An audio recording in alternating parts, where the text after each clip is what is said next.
Well, let's talk about audio-related side gigs. I mean, I think these are the most desirable for us. They allow us to exist within our wheelhouse. Yep. They allow us to develop our audio skills even more.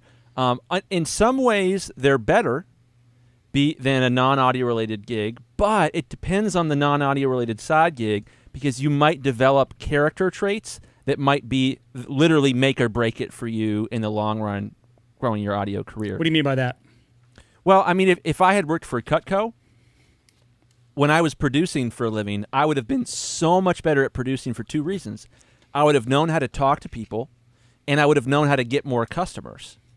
I would have been so much more comfortable walking up to somebody and be like, man, that was a great set. Hi, my name's Chris. Tell me more about that last song you did. It's the getting out of the comfort zone thing. Most people are too scared to do that. Yeah, totally. So from a courage standpoint, it would have probably been better for me as a young man to have a non-audio related side gig to get those skills, to bring those into my audio career later in life. Yep. But if you got sick audio skills, there are plenty of side gigs that you can get that pay pretty well. And the side gig thing really is a math equation. You don't want to work for a minimum wage. No. You want to find, obviously, the highest paying job that gives you maximum flexibility, maximum money. And when I talk about flexibility, I mean like the ability to work when you want and as much as you want. And also some enjoyment of some sort, ideally. Yeah. Or at least not hating it. Yeah, for sure. So the first one on our audio-related side hustle list is live sound. That's honestly one of the most obvious ones because if you're in audio, especially in mixing, it's a skill you already have. Now, studio mixing does not always translate one-to-one to live mixing. It's two different worlds, but a lot of it does translate, and it's a lot easier to understand live sound when you already know studio sound. Yeah, much easier to go from studio sound to live sound than it is to go from live sound to studio sound, in my opinion. Me too. I'm sure I would many agree with disagree. that. I would agree. Well, yeah, as far as the live sound thing goes, there are tons and tons and tons and tons and tons of bars looking for good live audio engineers. Especially in Nashville. Well, all over the place. It is not very difficult to find a bar where if you are in the top 20% of audio engineers, that they will drool to have you do sound for them because it makes the experience so much more enjoyable for their customers, which means more people come, which means they sell more booze. So it's a really profitable employment for a bar to have a quality live sound engineer.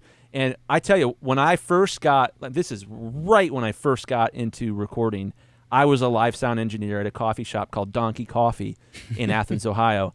And it was one of the most fun jobs I've ever had in my life. And it was great. As a college kid, I was making, I want to say like $70 a night to show up, do a show, and I'd get home around midnight or so. And the shows were always great. I always enjoyed the shows. It was a blast. So, doing live sound on the side, it's, as we talked about before, that's not an embarrassing gig. That's a fun gig if you enjoy audio. And there's the side benefit of being able to meet a ton of musicians. That is a big benefit, depending on which gig you take. Because if you're in another type of live sound, like live seminars, or you're doing events that are not, you're not really getting around your ideal customer, it's not really the same benefit, but it is still, it still can benefit you in other ways. Another thing is church sound. We didn't really talk about that, but doing live sound for churches is a more steady gig. And not all of them are paid, but some of them are. It depends on where you go.